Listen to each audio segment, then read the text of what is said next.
Chosen men. Now we're going to do the Battle of Jamesel Swamp. To refresh your memory, this is what our campaign map looks like. The British detachment Lion reached Hopeton, heard the sound of the guns as a French detachment of cavalry put paid to a Spanish guerrilla force. That revealed their position, and now they are meeting right here on the map. You can see there's a little swamp over there. That's Jamesel Swamp, and there it is right over there. The French are going to start this battle up here in the northwest corner. You will recall from the map that's the direction they came from. General Alon combined all of his horses into one detachment.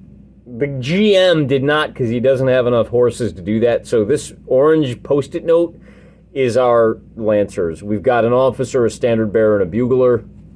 And then here's our here's our standard bearer for the Lancers. That is going to be our Hussars over there, and then here is General Locataire, who, what is his special ability? Oh, whoever he rides with gets a bonus of 2 inches of movement. I tend to put him over here with my heavy boys, with my Hussars. One of these guys has a wound. It's not the leader, it's not the standard bearer, it's not the bugler. So bear that in mind. Let's take a look at Detachment Lion for the British. They're over here. We're going to deploy them here in just a minute in the opposite corner. And you can see that we've got, they're standing in front of Jamesel Swamp. This is Colonel Carter. We're going to talk about him a little more in just a minute. He is commanding a line infantry that has a standard bearer and a drummer. And then he also has a unit of dragoons. They have a resilience of 4, so they're pretty sticky. His special ability is lay of the land. He is able to move. Remember, he's a local boy. The map said the swamp is up here. He gets to move it 12 inches after deployment, but before we roll for initiative. So let me put these guys where they deploy, down on the southeast corner of the map, and then I'm going to move these, and that's when we're going to roll for initiative. Looking at things from the British perspective, here's what you see. The French are up there. The swamps are actually a lot closer to the woods than anybody realized. Colonel Carter, he knew, and that's why he was put in charge of this detachment. Apparently, that may cause a little bit of a problem. It's not going to be a straight shot for those cavalry. I know this isn't a really big battle. Altogether, we're looking at probably only about a 250-point battle. Those guys are, their order of battle is nothing like what you're supposed to use in Chosen Men, but that's because we're not playing one-off battles. We're doing something a lot bigger, a lot bolder, and a lot more complicated. Regardless, we need to find out who gets the jump on whom.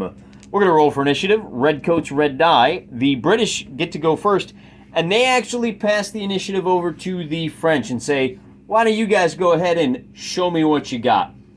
The French are going to start with the Lancers, who are the slower of the two units. They are going to move at the double, which means they get to move their standard 6 inches plus D6. 3, now they have a bugler. I didn't realize you can re-roll your distance. And I think, so they're going to move 9 inches. No, I'm sorry, 13 inches. Which is going to put them right about here. Like so. And by the way, this X right here is where the leader is. So I'm going to be measuring all of my distances from that X. They come up to the road. And now it is the British turn to do something themselves. They are going to... we're just going to bring... there's no pre-measuring. Why don't we secure this flank first? We're just going to bring these guys up about 10 inches. And I think because these are dragoons, they are armed with carbines. We'll bring him up. The guy here with his sword raised high is the leader. I'm going to put him right next to the standard bearer.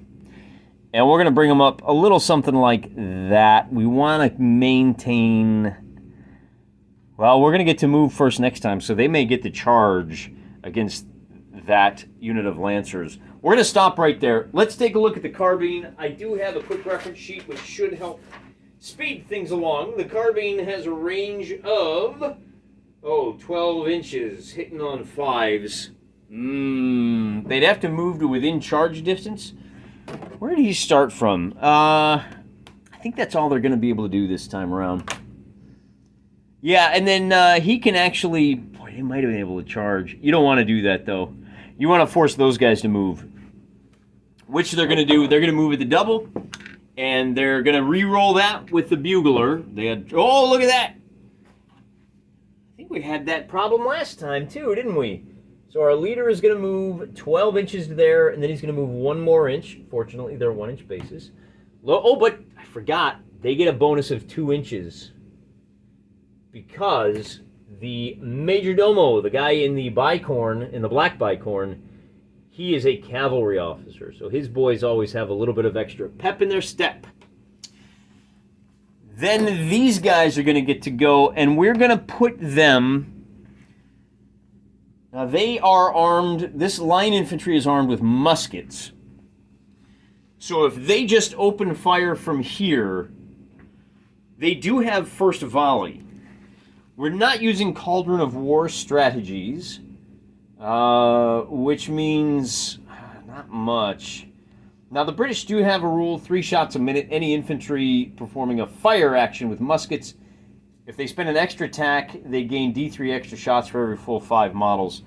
So but that's any infantry unit.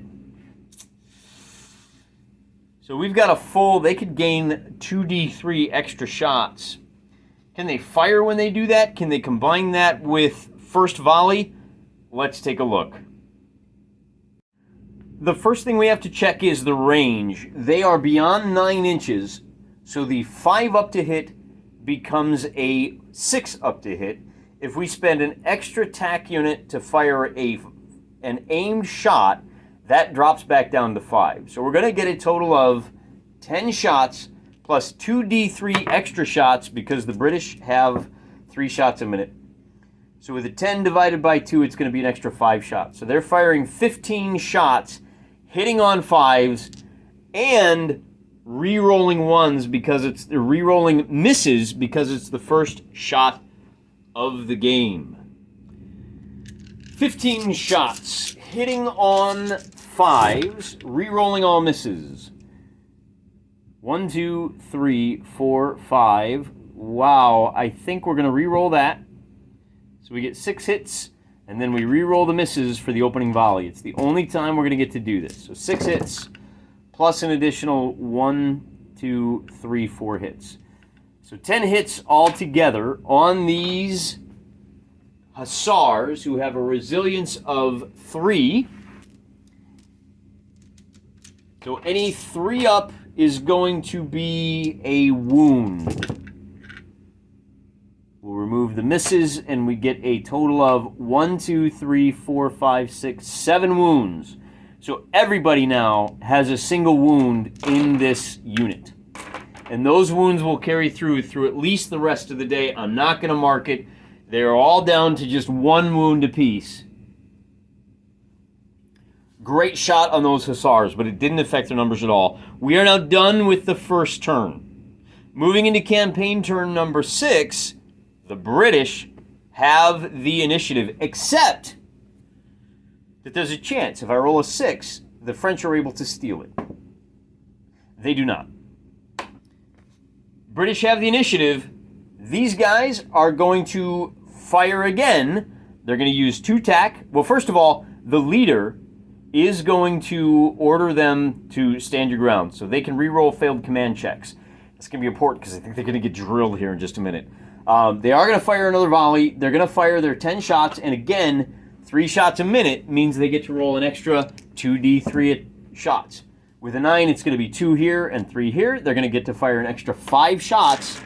Holy cats, these guys are awesome. Hitting on 5s, so that's going to be 2, 4, 6, 8, 10, 12, 13, 14, and 15 shots.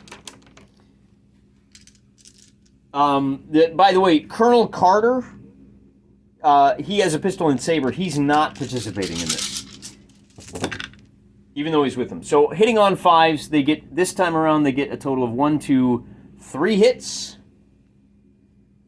So not nearly as good a roll, and the wounds are going to be, again, on a 3-up.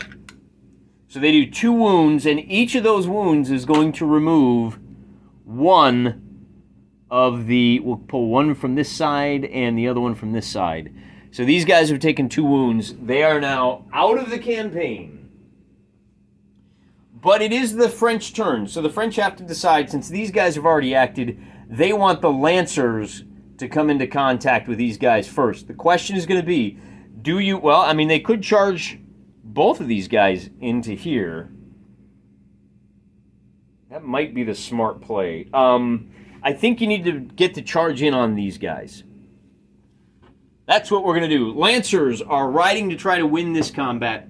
They get a total of 2 inches, which should be enough to bring them into contact.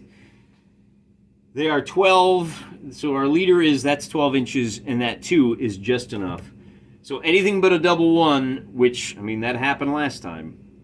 So they have charged. I am going to put down a yellow charge marker because we are now locked in melee. These guys are locked in melee. There's nothing they can do except fight. And then we have to roll for these guys who are going to charge over here. And they are going to move a total of 17 inches. The leader is... There's 12 inches right there. So he's going to be able to dive in. There's 12. They got another 5. And we'll just bring all of these guys in. Colonel Carter has a pistol and saber, as do the rest of these guys. They're going to get the charge bonus. They're going to get to attack first. They will at least get their revenge on these filthy ground pounders. Then the guy with the initiative gets to decide which battle occurs first. And the British say, let's do this one first over here. The guys that charged get the first attack. Remember, there's 1 wounded Lancer in that mix. The Lancers have a melee skill of 3, as do the Dragoons that they've charged also have a melee skill of 3. 3 on 3 means it's going to be hitting on 4s because they charged. They get an extra D3 attacks. They're going to get an extra 3 attacks. So it's going to be a total of 1, 2, 3, 7, 10 hits all together. So 10 attacks. Hitting on 3s.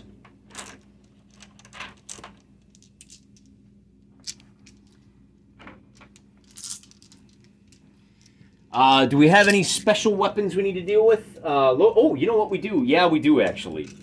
I'm wrong. First, we're going to roll for the...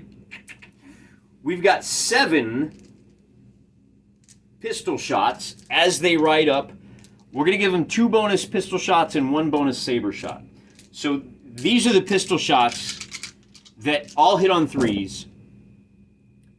Did I say 3s in melee? Oh, no, they hit on 4s. So there's 1, 2, 3, 4 hits. And then they're going to be wounding on... The Dragoons have a resilience of 4. Wounding on 4s. So they dish out no damage with the pistols. But they do have 7, 8 saber hits. And those are going to hit on 3. Sabers have a +1 to hit. So these 8, 7, what was it? Yeah, 7. There's 7 guys plus 2 bonus. No, it's just the 1 bonus. That's what it is. So it's 8 hitting on 3s. There's a better hit ratio for you. 7 hits, wounding on 4s.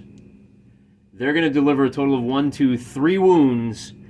And that's important. Altogether, I dropped a die down here. This D12 is showing the number 7. That's because I don't want to have to recalculate this after the fight. They get a score of 3 for the wounds that they delivered, plus 2 because they charged, plus 1 for the banner, plus 1 for the leader. So 3, 4, 5, 3, 4, 5, 6, 7. So their total score is a 7. Now the British are going to counterattack. They don't get any bonus attacks because they did not charge. They're going to be firing 7 shots with the pistols. These pistols are going to be hitting on 4s. And they only get 2 hits. And then they're going to be wounding on 3s. So they do 2 wounds. We're going to drop 2 wound markers down on our Post-it note. Then they have their sabers. Now the sabers are +1 to hit. So they're going to do 7 attacks. These are going to be hitting on 3s this time.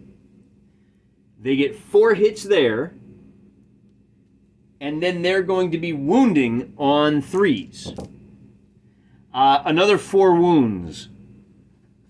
1, 2, 3, 4. And that's going to leave everyone in the unit now has a single wound, all 7 of these guys.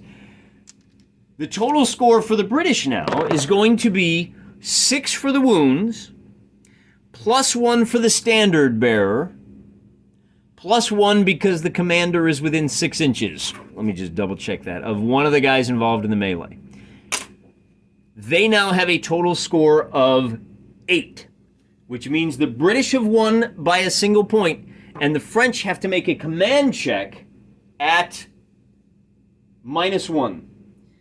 Their command, and they're going to be using, Locataire is within 6 inches. So they are going to need normally it would be 2, they're going to need a 3 or better, or they run away. So with a 6, they stick around and they're ready to fight for another turn. I'm going to remove the charge, and that is this battle. Then we have to work out this other scrum over here. Cavalry gets to strike first. Not only that, because they charged a unit of foot, they get an extra D6 attacks, half of which will be pistol, half of which will be saber. There are 1, 2, 3, 4, 5 of them with pistol. They all have, well, wait a minute. One of these fellas is going to be hitting on a 4-up on all of his attacks. That is going to be our leader over here. So we've got a total of 4 attacks that will be hitting on a 3-up, and 1 that will be hitting on a 4-up. I'm going to give all the bonus attacks to just to keep it simple, these are our pistol shots. These are hitting on 3s, because bear in mind, what we've got here is melee skill of 4 versus melee skill of 3, which is a 3-up, except he's got a melee skill of 3, which becomes a 4-up. So this hits on a 4, these hit on 3s. This is just for the pistols. 3 hits with the pistols, and then I'm going to roll all my damage at once. So that's 3 hits, and then likewise we're going to have the same thing with sabers. These are going to be hitting on 2s. So 3 plus another 2, 4, 6 hits. So I got to roll 9 dice, and we're going to be wounding on... Oh, no, wait a minute. Yeah, no, that's it. We're going to be wounding on 3s. So 9 dice... wounding on 3s. Every 3 will remove a figure. 1, 2, 3, 4. So that puts their final tally at 4 for the wounds. And I'm just going to pull off 1, 2, 3, 4 guys. Do not get to counterattack. So that's 4 for the wounds, plus 2 for the charge, plus 1 for... Now, they don't have a standard bearer, but they do have a big boss. So that's going to be a total score of 7 for the horse.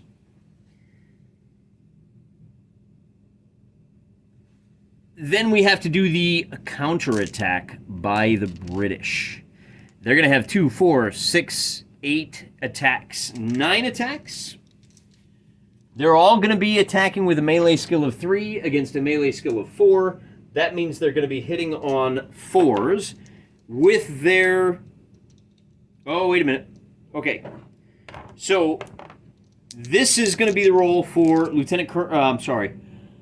Colonel Carter has a pistol and saber. There's Colonel Carter down here. He's going to be hitting on 4s. The blue is the pistol, the red is the saber. The saber actually hits on a 3, doesn't it? So the saber hits, and the saber wounds on a 3. So he does 1 wound. I'll divvy them up here in just a second. Oh, no, you know what? That removes a figure. Because remember, these guys only have 1 wound left. Then we've got the rest of these guys that are going to be attacking with a straight-up musket. That means they're going to be hitting on 3s, and I've got 1, 2, 3, 4, 5, 6, 7, 8 guys left. So the softening up with the gunfire really did some good on this one. So 8 dice hitting on 4s. That's going to be 1, 2, 3, 4 hits altogether. And then we're going to be wounding on 3s. So 3 more wounds is going to remove 1, 2, hubba hubba. Oh, wait a minute. Now that I think about it, Colonel Carter has 3 wounds. No. Colonel Locataire has 3 wounds, and he's got 3 wounds. So 1, 2, 3 more wounds is going to leave Colonel Locataire alone. All right, so our total score for the British, this is going to be really interesting, is going to be a total of, what was that, 4 wounds for the British. But they have a standard bearer, so they're at a total score of 5, and they outnumber the enemy by 2 to 1, so they are now at a 6. They've lost by 1, which means the British have to take a command check, which they get to re-roll if they fail it. They're going to use Colonel Carter's roll. Wait a minute. I forgot about Colonel Carter. They did 4 hits. Oh, no, I didn't. It's 4 hits plus the standard plus Colonel Carter. So, yeah, they lost by 1. They're going to make a command check at -1. That roll is going to be a 4 plus the command of 5 is a 9. So they've passed, and we're going to have to do another round of combat. And this is a lot deadlier than I expected. But we do have to remember that that unit has lost 4 of their number because that may come in... That may be important in future battles. I guess the French decision to just, kill all the defenders and then you don't have to worry about being slowed down and capturing the supplies. That is definitely a valid strategy, isn't it? Now the problem is that Lieutenant Colonel Locataire is alone, and can he disengage? It is the French turn number 3 now. They have turn around, guys. Turn around. Can he disengage? He may want to. Do the French want to use... Because Lieutenant Colonel Locataire is going to die here, I think, in just a second. Although he does get to strike first. He only has 1 wound left. And he knows his goose is cooked. The French get to take a turn, so he's going to try to disengage. He's got to make a command check, which he needs a 2 or better. He succeeds. So he's going to move his 12-inch movement plus a d6. We get a 5, so he has to move 17 inches away. He's going to move... Now, here's the good news is there's a 1-inch gap here, so there's 17 inches to there. But he is still... In fact, I'll bring him over so he stays on camera a little bit.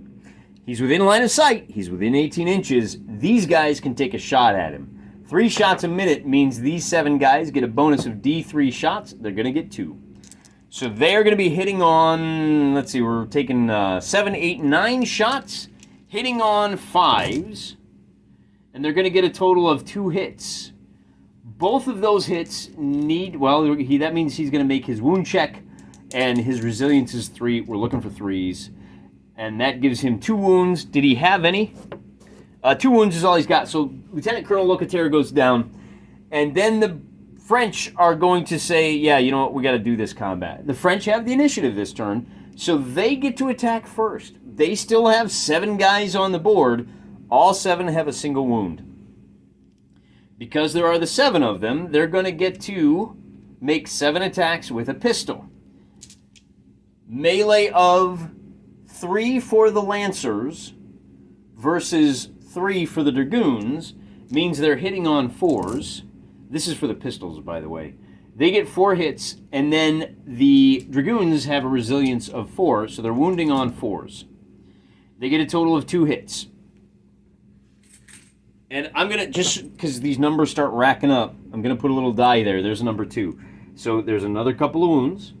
Then they get to make 7 attacks with their sabers. These are going to be hitting on 3s. And they get a total of 6 hits, which are going to be wounding on 4s. And they get another 3 shots. So their total battle score is now up to 5.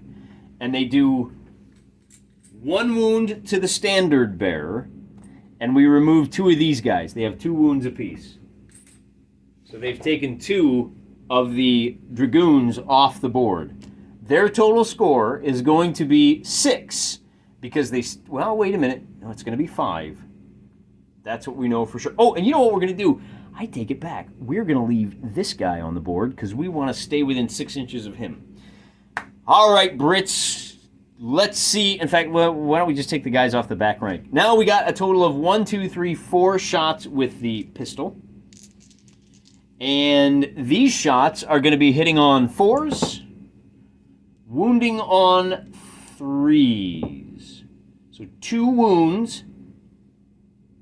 And then we have 4 saber cuts hitting on 3s, wounding on 3s. So that's a total of 3 wounds altogether. That's going to remove 3 of these lancers. They are going to be... Well, wait a minute. No, it's not. It's going to... He gets a wound. And then these 6 guys, we're going to remove 2 of those 6. So he didn't have a wound. Oh, no, he... Well, hold, let me make sure. So we did 6 last time. He started with 1.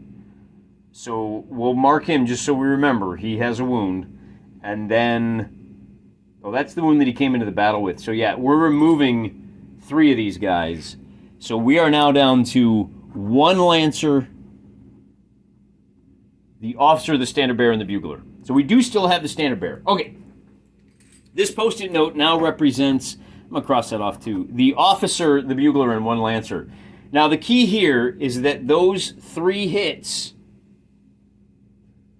are going to give the British a total battle score of 3. The 3 wounding hits. They both have a bugler, but we have a commander. So the British have now lost that battle by a total of... So their final score is a 6, and the British final score is a 3, 4, and now the British have to make a command check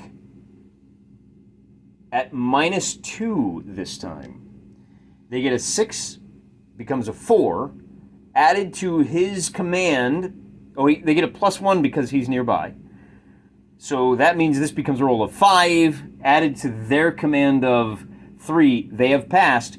We play another turn, and this time it's the British turn, which means these guys are going to get to charge into combat. And that is going to be, they get a 5 on their charge, which is good. I guess all they needed was a 2. Here's their leader. Yep.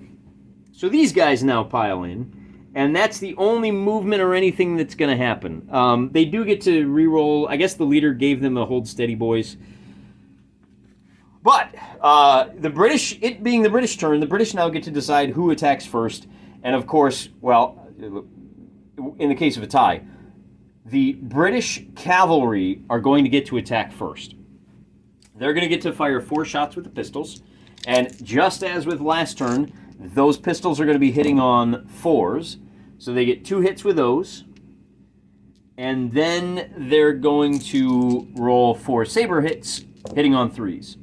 So they got a total of 5 hits. Let's see how many wounds they do. Looking for 3s. They do 4 wounds, and that wipes out the unit. That's the end of the battle. All of the French cavalry have been eliminated from the campaign. But they have done some damage to the British. The British are left with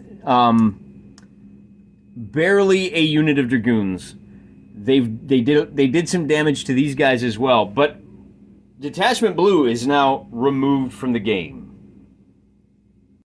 We'll close things out with a little bit of bookkeeping here. The French detachment, Detachment Blue, was wiped out at the Battle of Jamesel Swamp. I think that's really going to hurt them in the long run.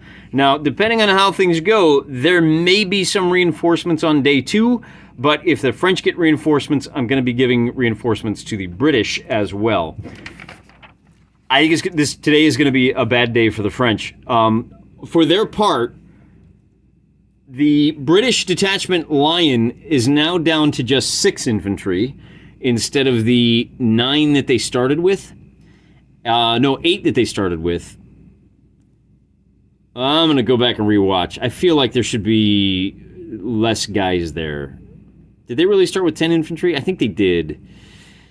At any rate, no. They started with 9 infantry. They should be down to, I want to say 5. I'll go watch the video and make sure I get these numbers right.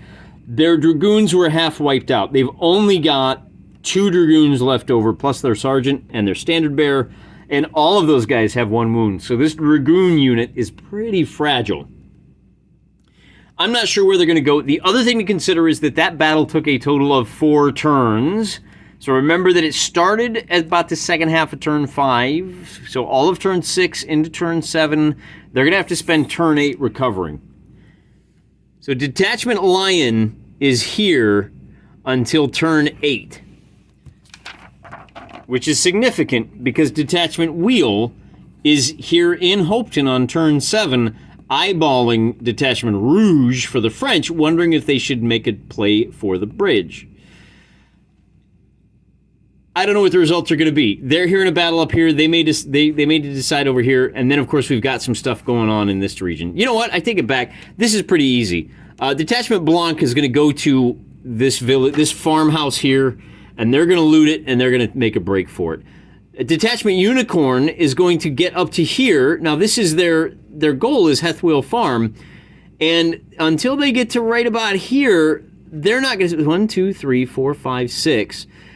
They're not aware of what's going on over here. So on turn 8, 1, 2, 3, they're going to be getting up here to Hethwell Farm, just following orders, boss. So as we get to the end of turn 8, what's going to happen is we got to decide what happens down here. And I think given that the way this battle went, our next video is going to feature the Battle of Orange Chicken Bridge, which is going to be Detachment Wheel trying to drive Detachment Rouge from the bridge. So Rouge secures it. There's no way to cross between this ford and this ford. That's not acceptable. Wheel is now going to go follow their orders, and they're going to contest for the bridge. Rouge gets there first.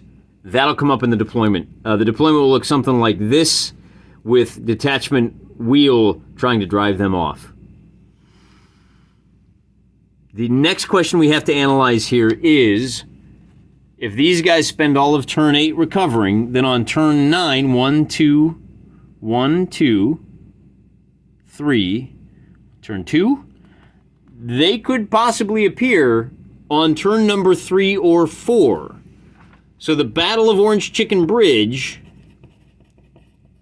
will see the remnants of Detachment Lion showing up. And I'm going to use the Chosen Men rules.